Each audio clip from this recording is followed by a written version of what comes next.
नमस्कार दोस्तों, भारत के भूगोल की सीरीज में हम लोग विस्तृत क्लास के साथ साथ प्रैक्टिस क्लास भी करते जा रहे हैं। अब तक हमने भारत के भूगोल में जो कुछ भी करा दिया है विस्तृत क्लास के दौरान, उसका प्रैक्टिस क्लास के माध्यम से रिवीजन भी कर रहे हैं। आज की जो प्रैक्टिस क्लास है, ये प्रैक्टिस क्लास की 11वीं क्लास है। आइए प्रारंभ करते हैं आज की क्लास। तो पहला सवाल है कि निम्नलिखित में से किन भारतीय राज्यों में शीत ऋतु में पश्चिमी विक्षोभ के कारण वर्षा होती है? पश्चिमी विक्षोभ के कारण वर्षा होती है। पश्चिमी विक्षोभ भूमध्य सागर के ऊपर, अर्थात ये भारत है, भारत के पश्चिम में पाकिस्तान, पाकिस्तान के बाद अफगानिस्तान, ईरान, इराक और टर्की, और उसके बाद भूमध्य सागर। तो भूमध्य सागर के ऊपर क्षोभ मंडल में 6 से 12 किलोमीटर ऊपर एक शीतोष्ण चक्रवाती हवाएं चलती हैं, जो कि वर्ष भर चलती रहती हैं। शीतोष्ण चक्रवाती हवाएं जो कि पश्चिम से पूर्व की ओर चलती हैं। जब ये हवाएं पश्चिम से पूर्व की ओर बहते हुए, प्रवाहित होते हुए पूर्व में हिमालय अर्थात भारत में आती हैं, तो ये इनके रास्ते में हिमालय आ जाता है, हिमालय इनके बीच में आ जाता है, और हिमालय इन हवाओं को 2 वर्गों में बांट देता है।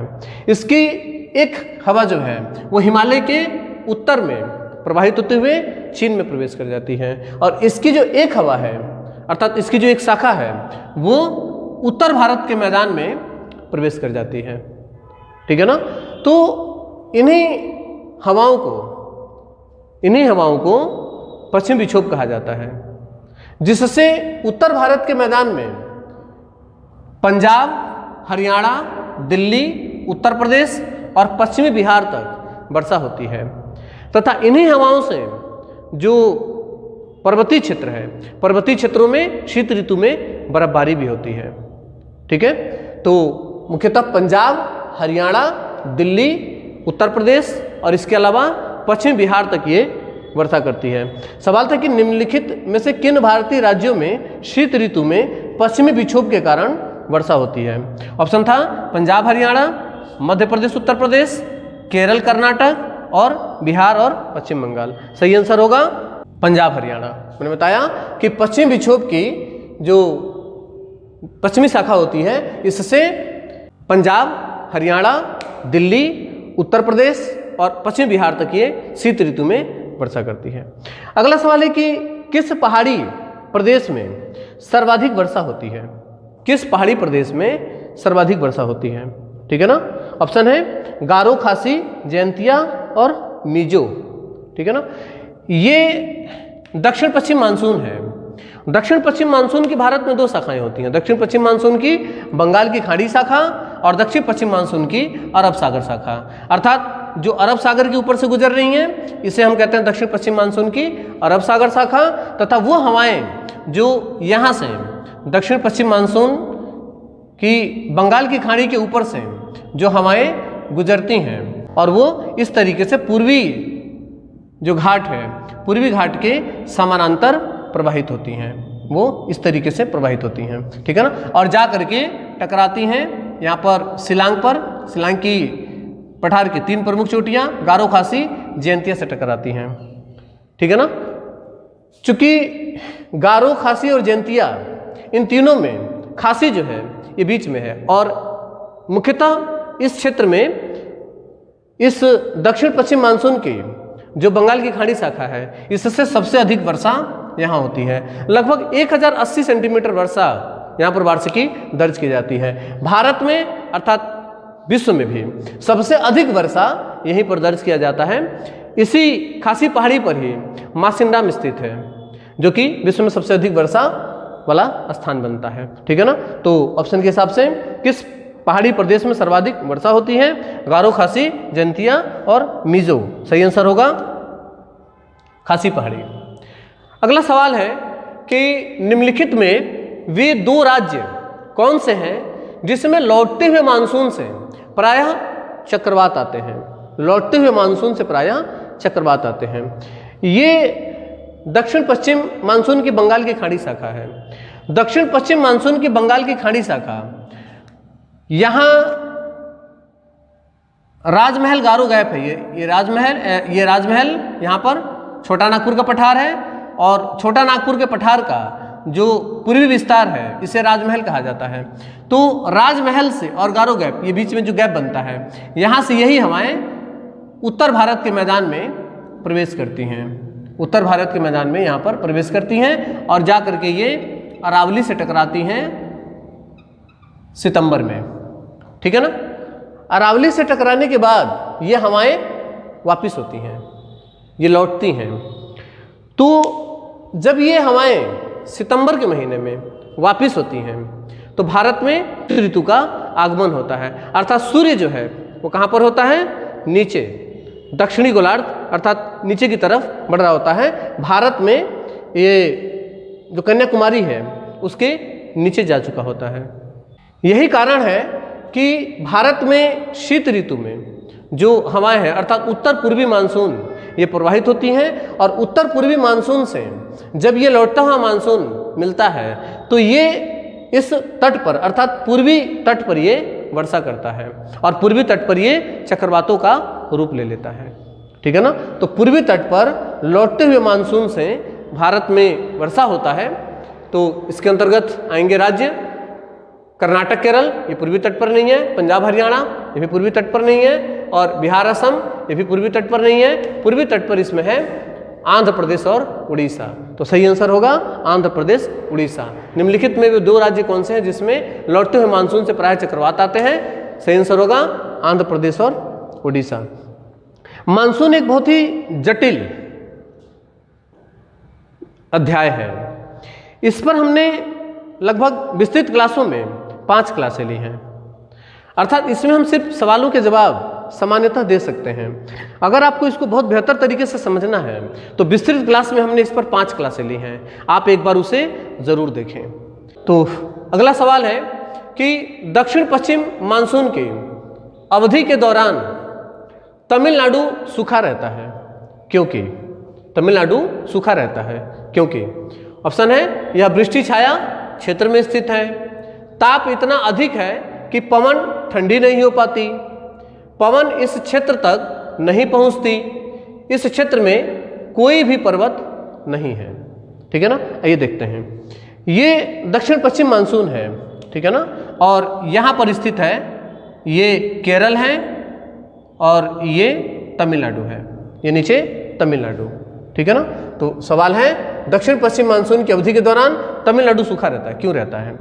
जब दक्षिण पश्चिम मानसून यहाँ केरल के इस तट से, केरल के इस तट को मालाबार तट कहा जाता है, मालाबार के तट से जब ये टकराती हैं तो यहाँ पर बीच में सह्याद्री आ जाता है, यहाँ पर बीच में सह्याद्री आ जाता है, और सह्याद्री के ढाल के साथ, सह्याद्री के ये केरल है और ये सह्याद्री का उच्चावच है। तो जब सह्याद्री के ढाल के साथ ऊपर उठती हैं हवाएं, ऊपर उठती हैं तो हवाएं ऊपर उठ करके उसमें आर्द्रता आती है जिससे इस तट पर ये वर्षा कर देती है। और तमिलनाडु जो है इस सह्याद्री के इस ढलान पर है, तो जब हवाएं नीचे की तरफ आती हैं तो उसमें तापमान में बढ़ोतरी होती है जिसकी वजह से उसमें आर्द्रता समाप्त हो जाती है और यहाँ पर वर्षा नहीं हो पाती है। तो यहाँ पर प्रमुख जो कारण है, ये जो तमिलनाडु क्षेत्र है ये वृष्टि छाया प्रदेश के अंतर्गत आता है। वृष्टि छाया प्रदेश उन क्षेत्रों को कहा जाता है जो कि सह्याद्री का पूर्वी हिस्सा है, अर्थात सह्याद्री, ये जो दक्षिण पश्चिम मानसून है, दक्षिण पश्चिम मानसून जब 1 जून को मालाबार तट से टकराता है तो सह्याद्री के पश्चिम में ही बारिश करता है, सह्याद्री के पश्चिम में बारिश करता है। और इस मानसून से अर्थात दक्षिण पश्चिम मानसून से सह्याद्री के पूर्वी क्षेत्रों में वर्षा नहीं होता है, और सह्याद्री के पूर्वी क्षेत्रों में दक्षिण पश्चिम मानसून से जिन क्षेत्रों में वर्षा नहीं होता है उसे वृष्टि छाया प्रदेश कहते हैं। तो सही आंसर होगा कि दक्षिण पश्चिम मानसून की अवधि के दौरान तमिलनाडु सूखा रहता है क्योंकि यह वृष्टि छाया प्रदेश के क्षेत्र के अंतर्गत आता है, अर्थात उसमें स्थित है। अगला है कि सुंदरवन या मैंग्रोव वन कहाँ पाए जाते हैं? सुंदरवन या मैंग्रोव वन कहाँ पाए जाते हैं, ठीक है ना।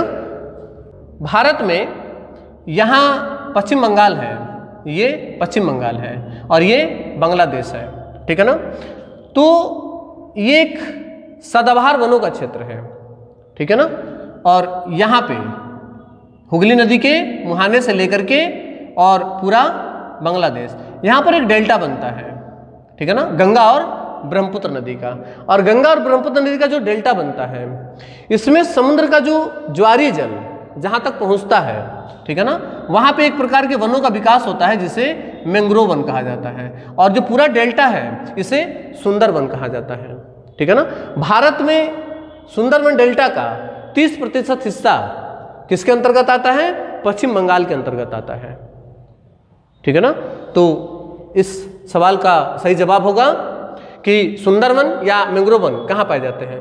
कच्छ प्रायद्वीप, पश्चिमी घाट, कोंकण तट और डेल्टाई पश्चिम बंगाल। सही आंसर होगा डेल्टाई पश्चिम बंगाल। अगला सवाल है कि नीलगिरी पहाड़ियों में पेड़ की सामान्य जाति है कौन से? ऑप्शन है साल, चीड़, यूकेलिप्टिस, टीक। टीक को ही सागौन कहा जाता है, ठीक है ना। तो इसका सही आंसर होगा यूकेलिप्टिस। नीलगिरी में सबसे अधिक यूकेलिप्टिस पाया जाता है, ठीक है ना। अगला सवाल है कि भारत में उष्णकटिबंधीय सदाबहार वन कहाँ पाए जाते हैं? उष्णकटिबंधीय सदाबहार वन अर्थात वह स्थान जहाँ पर भारत में सबसे अधिक वर्षा होता है, वहीं पर उष्णकटिबंधीय सदाबहार वनों का विकास होगा। तो भारत में इस आधार पर देखा जाए तो केरल जो है सही आंसर होगा इसका, कि केरल में उष्णकटिबंधीय सदाबहार वन पाए जाते हैं। जो मालाबार तट है केरल का, वहाँ पर उष्णकटिबंधीय सदाबहार वन पाए जाते हैं। अगला सवाल है कि वन महोत्सव किससे संबंधित होता है? वन महोत्सव किससे संबंधित होता है? ऑप्शन है पेड़ काटना, पेड़ लगाना, फसलों में वृद्धि और पौधों का संरक्षण। इसका सही आंसर होगा पौधों का संरक्षण। अगला सवाल है कि भारत में केंद्रीय औषध अनुसंधान कहाँ स्थित है? भारत में केंद्रीय औषध अनुसंधान कहाँ स्थित है? भारत में केंद्रीय औषध अनुसंधान ऑप्शन है मद्रास, दिल्ली, लखनऊ और चेन्नई। इसमें केंद्रीय औषध अनुसंधान 1951 में इसे स्थापित किया गया था। कहाँ पे? लखनऊ में, ठीक है ना। अच्छा, वन महोत्सव की जो शुरुआत है वो 1950 में ही शुरू कर दिया गया था। 1950 में जो हमारी पहली सरकार बनी थी उसमें के.एम. मुंशी कृषि मंत्री हुआ करते थे और उन्हीं के प्रयासों के द्वारा भारत में वन महोत्सव की शुरुआत की गई, जिसका मतलब होता है पौधों का संरक्षण। ये सवाल अलग से पूछा जाता है कब शुरू हुआ था, तो 1950 में वन महोत्सव की शुरुआत हुई थी और भारत में केंद्रीय औषध अनुसंधान की जो स्थापना हुई है लखनऊ में, ये 1951 में हुआ है, ठीक है ना। अगला सवाल है कि भारत का सबसे सूखा भाग कौन सा है? ऑप्शन है पश्चिमी राजस्थान, कश्मीर, गुजरात और मध्य प्रदेश। सबसे सूखा स्थान, ठीक है ना, ये अरावली है। अरावली और अरावली का जो पश्चिमी हिस्सा ये राजस्थान है। तो दक्षिण पश्चिम मानसून जब भारत में प्रवेश करता है तो ये सह्याद्री से टकरा करके यहाँ सह्याद्री के पश्चिमी घाट पर वर्षा करता है। इसके अलावा गुजरात में यहाँ पर गिर और मांडवी पर्वत है, तो ये गिर मांडवी से टकरा करके गुजरात का ये जो पूरा क्षेत्र है इसमें वर्षा नहीं कर पाता है। उसके बाद यहाँ पर नर्मदा और ताप्ती की भ्रंश घाटियाँ हैं, इस भ्रंश घाटी में वर्षा होती है और यही यहाँ इस गैप से खंभात की खाड़ी है, खंभात की खाड़ी के ऊपर से गुजरती है और जा करके अरावली की जो सबसे ऊंची चोटी है ये इसके सबसे पश्चिम में ही है, सॉरी दक्षिण में, तो गुरु शिखर से टकरा जाती है और गुरु शिखर पर ये वर्षा कर देती है और संपूर्ण अरावली जो है ये सूखा रह जाता है। अर्थात दक्षिण पश्चिम मानसून से अरावली पर वर्षा नहीं होती है। अरावली का जो उत्तरी क्षेत्र है उसमें वर्षा नहीं होती है और यहाँ पर ये दक्षिण पश्चिम मानसून की जो ये हवाएं हैं दो वर्गों में डिवाइड हो जाती हैं, इस वजह से इसमें आर्द्रता एकदम समाप्त हो जाती है, जिससे राजस्थान में वर्षा नहीं होती है। इसके अलावा ये दक्षिण पश्चिम मानसून की बंगाल की खाड़ी शाखा है और बंगाल की खाड़ी शाखा बंगाल की खाड़ी से आर्द्रता प्राप्त करती है और राजमहल गारो गैप से भारत में उत्तर भारत में प्रवेश करती है और जैसे जैसे ये पश्चिम की तरफ बढ़ती है वैसे वैसे इसमें आर्द्रता समाप्त हो जाती है। जब तक ये अरावली तक पहुंचती है तब तक इसमें आर्द्रता पूरी तरीके से समाप्त हो चुकी होती है। इसकी वजह से फिर से राजस्थान में वर्षा नहीं होता है। तो भारत का सबसे सूखा क्षेत्र जो होता है ये अरावली का जो पश्चिमी हिस्सा है अर्थात राजस्थान वाला जो हिस्सा है वो हो जाएगा। तो सही आंसर होगा पश्चिमी राजस्थान, ठीक है ना। अगला सवाल है कि गर्म शुष्क मौसम के दौरान भारतीय उपमहाद्वीप पर किस क्षेत्र में निम्नतम दाब रहता है? निम्नतम दाब रहता है, आइए इसको थोड़ा ठीक से समझते हैं। निम्नतम दाब का क्या तात्पर्य है? ये हमारी पृथ्वी है। पृथ्वी को दो बराबर भागों में बांटने वाली जो रेखा है उसे विषुवत रेखा कहते हैं, ठीक है। और पृथ्वी पर सूर्य का तापमान निर्धारित करने के लिए दोनों गोलार्धों में कुछ अक्षांश खींचे गए हैं। तो एक अक्षांश यहाँ पे 23.5 डिग्री नॉर्थ जिसे कर्क रेखा कहा जाता है, और एक दक्षिणी गोलार्ध में 23.5 डिग्री अक्षांश जिसे मकर रेखा कहा जाता है। सूर्य की जो लंबवत किरणें हैं वो इसके बीच में विचरण करती हैं। सूर्य की लंबवत किरणें इसके बीच में विचरण करती हैं। सूर्य की लंबवत किरणें जब जिस स्थान पर होता है वहां पर हवाएं गर्म होकर के ऊपर उठती हैं, और हवाएं गर्म होकर के जब ऊपर उठेंगी, जैसे जैसे हम ऊपर जाते हैं सतह तापमान में कमी आती है, उसमें आर्द्रता होती है और उसके बाद वो वहां पर वर्षा कर देती है। अर्थात सूर्य की लंबवत किरणें जिस स्थान पर होंगी वहां पर वर्षा होगा, ठीक है ना। तो इस प्रक्रिया को ITCZ कहते हैं, ठीक है ना, इंटरट्रॉपिकल कन्वर्जन जोन, अंतः उष्णकटिबंधीय अभिसरण क्षेत्र इसको कहा जाता है, ठीक है ना। तो सूर्य की लंबवत किरणें इस बीच में विचरण करती हैं वर्ष भर। भारत की जो स्थिति है वो यहाँ है, ठीक है ना, और भारत की जो ये कन्याकुमारी है अर्थात सबसे दक्षिणी छोर जो है, यहाँ से जो लाइन गुजरती है वह है 8 डिग्री 4 मिनट। ये 0 डिग्री है और ये है 8 डिग्री 4 मिनट। जब सूर्य 22 मार्च को सूर्य जो होता है वो विषुवत रेखा पर होता है। कितने तारीख को? 22 मार्च को। 22 मार्च के बाद सूर्य जो है वो उत्तरी गोलार्ध में आ जाता है, और जैसे जैसे सूर्य उत्तरी गोलार्ध में ऊपर की तरफ बढ़ता है, अर्थात 21 जून को सूर्य की लंबवत किरणें कर्क रेखा पर होती हैं भारत के, जो कि बिल्कुल बीच से होकर के जाता है, यहाँ से होकर के जाता है, ठीक है ना। तो जैसे जैसे सूर्य ऊपर की तरफ उठता है वैसे वैसे भारत का जो ये क्षेत्र है पश्चिमोत्तर क्षेत्र, ये गर्म होने लगता है, और चूंकि तापमान अधिक होता है तो वायुदाब न्यूनतम होने लग जाएगा, और वायुदाब न्यूनतम होगा तो यहाँ पर हवाएं गर्म होकर के ऊपर उठेंगे, और जब यहाँ पर हवाएं गर्म होकर के ऊपर उठना प्रारंभ करती हैं तो इसके आसपास के जो क्षेत्र हैं वहाँ से जो हवाएं हैं, ठंडी हवाएं, इसको भरने का प्रयास करती हैं, इसको भरने का इस तरीके से यहाँ पर प्रयास करती हैं, ठीक है ना। तो इस तरीके से यहाँ पर हवाएं चलनी प्रारंभ होती हैं। जैसे जैसे सूर्य ऊपर की तरफ बढ़ता है, जैसे जैसे सूर्य ऊपर की तरफ बढ़ता है तो मई में यहाँ पर पहुँचता है, और मई के बाद 21 जून को सूर्य की लंबवत किरणें भारत के बिल्कुल बीच में होती हैं। जैसे जैसे सूर्य की लंबवत किरणें ऊपर की तरफ उठती हैं वैसे वैसे ये वाला जो क्षेत्र होता है भारत का, अर्थात पश्चिमोत्तर भारत है, यहाँ पर लो प्रेशर बनने लगता है, ठीक है ना। लो प्रेशर बन करके हवाएं गर्म होकर के ऊपर उठती हैं, और यहाँ पर लो प्रेशर जोन बनता है, जिसकी वजह से इस उत्तर भारत में गर्म हवाएं चलनी शुरू हो जाती हैं, जिसे लू कहा जाता है, ठीक है ना। तो ये जो प्रक्रिया है, ये जब जून का महीना आता है, तो जून में जब सूर्य लगभग इस क्षेत्र में होता है, जब सूर्य जो है लगभग इस क्षेत्र में, भारत के इस क्षेत्र में होता है, तो ये बहुत ज़्यादा गर्म हो जाता है, और यहाँ पर बहुत अधिक लो प्रेशर जोन बन जाता है। इतना अधिक लो प्रेशर जोन बन जाता है कि यहाँ से जो रिक्त स्थान बन रहा है, हवाएं गर्म होकर ऊपर उठ रही हैं, यह स्थान खाली हो जा रहा है, तो इस खाली स्थान को भरने के लिए दक्षिणी गोलार्ध से अर्थात हिंद महासागर से हवाएं ऊपर की तरफ उठना प्रारंभ हो जाती हैं। और जैसे कि यहाँ पर लो प्रेशर जोन बना, ठीक है, और यहाँ से हवाएं, हिंद महासागर कहाँ है? हिंद महासागर ये क्षेत्र है, तो हिंद महासागर से हवाएं ऊपर उठना, इधर की तरफ चलना प्रारंभ कर देती हैं, ठीक है ना। तो लो प्रेशर जोन कहाँ बन रहा है? यहाँ पे। भारत में ITCZ कहाँ बन रहा है? इन क्षेत्रों में। ITCZ जैसे जैसे ऊपर जाएगा वैसे वैसे जो पश्चिमोत्तर भारत है ये गर्म होने लग जाएगा, यहाँ पर लो प्रेशर जोन बन जाएगा। तो सही आंसर होगा कि गर्म शुष्क मौसम के दौरान भारतीय उपमहाद्वीप पर किस क्षेत्र में न्यूनतम दाब रहता है? सही आंसर होगा पश्चिमोत्तर भारत, ठीक है ना। अगला सवाल है कि भारत का कुल कितना भौगोलिक क्षेत्र जो है वन भूमि के अंतर्गत आता है? भारत में विश्व बैंक के अनुसार 7,01,673 वर्ग किलोमीटर क्षेत्र जो है वो वन क्षेत्र है, जो कि भारत की कुल भूमि का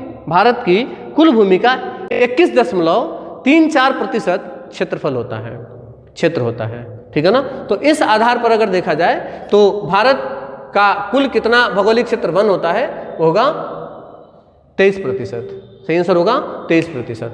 विश्व बैंक के अनुसार 21.34% है, 21.34%, लेकिन भारतीय आंकड़ों के हिसाब से 21% हो जाएगा। अगला सवाल है कि गंगा ब्रह्मपुत्र डेल्टा क्षेत्र का वन किस नाम से जाना जाता है? अभी पहले दिन बताया मैंने कि गंगा और ब्रह्मपुत्र का जो डेल्टा बनाता है यहाँ पे, उसे सुंदरवन कहा जाता है। सही आंसर होगा, उसे सुंदरवन डेल्टा कहा जाता है। अगला सवाल है कि दक्षिण पूर्वी व्यापारिक हवाएं बारिश के मौसम में भारतीय उपमहाद्वीप में किसके कारण आकर्षित होती हैं? किसके कारण आकर्षित होती हैं? अभी मैंने जो ये समझाया था यही वाला सवाल है, ठीक है ना। अर्थात जब ITCZ ऊपर की तरफ उड़ता है तो पश्चिमोत्तर भारत में लो प्रेशर जोन बनता है। इस रिक्त हवाओं को भरने के लिए हिंद महासागर से हवाएं उत्तरी गोलार्ध में प्रवेश करती हैं। उत्तरी गोलार्ध में प्रवेश करने के बाद ये हवाएं दक्षिण की ओर, दक्षिण पश्चिम की ओर मुड़ जाती हैं, जो कि भारत में दक्षिण पश्चिमी मानसून कहलाता है। इस तरीके से दक्षिण पश्चिम मानसून का निर्माण होता है। तो यहाँ पे होगा ऑप्शन है कि भूमध्य रेखा पर चक्रवातों के बनने से, पूर्वी हवाओं के प्रभाव से, उत्तर पूर्वी व्यापारिक पवनों के प्रभाव से, उत्तर पश्चिम भारत में कम वायु दाब होने से, ठीक है ना। तो सही आंसर होगा उत्तर पश्चिम भारत में कम वायु दाब होने से। सही आंसर होगा उत्तर पश्चिम भारत में कम वायु दाब होने से। अगला सवाल है कि अक्टूबर हीट का प्रमुख कारण क्या है? अक्टूबर हीट बहुत महत्वपूर्ण सवाल है, कई बार आपकी परीक्षा में पूछा गया। ऑप्शन है गर्म और शुष्क मौसम, अगला है बहुत कम वेग वाली हवाएं होती हैं, भारत के गंगा मैदान में निम्न वायु दाब का होना, या फिर उच्च आर्द्रता के साथ संबद्ध उच्च तापमान, ठीक है ना। आइए अक्टूबर को समझते हैं। अक्टूबर का जो मौसम होता है उसमें भारत में लौटता हुआ मानसून पाया जाता है, और सूर्य की जो स्थिति होती है वो दक्षिण भारत में होता है, दक्षिण भारत में नीचे जा चुका होता है। सितंबर में सितंबर के महीने के बाद सूर्य इस 8 डिग्री 4 मिनट से नीचे चला जाता है, अर्थात विषुवत रेखा की तरफ। तो ये जो क्षेत्र है ये पठारी क्षेत्र है, सूर्य इनके करीब है तो ये गर्म रहता है, ये क्षेत्र जो है गर्म रहता है, और यहाँ पर दिन जो होगा वो गर्म हो जाएगा और रातें जो होंगी वो ठंडी हो जाएंगी। तो आर्द्रता भी उच्च रहता है और यहाँ पर तापमान भी अधिक रहता है, ठीक है ना। यही कारण है कि शीत ऋतु में इन क्षेत्रों में यहाँ पर वर्षा होता है। लौटते हुए मानसून से जो प्रायद्वीपीय भारत है इन क्षेत्रों में वर्षा होती है, ठीक है ना। तो इस हिसाब से सही आंसर होगा उच्च आर्द्रता के साथ संबद्ध उच्च तापमान, उच्च आर्द्रता के साथ संबद्ध उच्च तापमान, ठीक है ना। अगला सवाल है कि भारत में शीतोष्ण कटिबंधीय वन अनुसंधान केंद्र कहाँ है? शीतोष्ण कटिबंधीय वन अनुसंधान केंद्र, शीतोष्ण कटिबंधीय वन अनुसंधान केंद्र जो है, ऑप्शन है शिमला, रांची, देहरादून और श्रीनगर। सही आंसर होगा शिमला में है, ठीक है ना। अगला सवाल है कि भारत में वन अनुसंधान संस्थान कहाँ है? भारत में वन अनुसंधान संस्थान कहाँ है? भारत में ऑप्शन है भोपाल, देहरादून, दिल्ली और लखनऊ। भारत में वन अनुसंधान संस्थान जो है वो देहरादून में है, ठीक है ना। 1906 में इसकी स्थापना हुई थी, 1906 में इसकी स्थापना हुई थी, लिख लीजिएगा। देहरादून में यह है भारत का सबसे प्राचीनतम अगर वन अनुसंधान संस्थान, वनों से संबंधित जो संस्थान है उसमें वो यही है कि 1906 में इसकी स्थापना हो रही है देहरादून में, ठीक है ना। ये रहा भारत के मानसून से संबंधित कुछ महत्वपूर्ण सवाल जो कि आपकी परीक्षाओं में पहले आ चुके हैं, ठीक है। मिलते हैं अगली क्लास में, तब तक के लिए धन्यवाद। जय हिंद।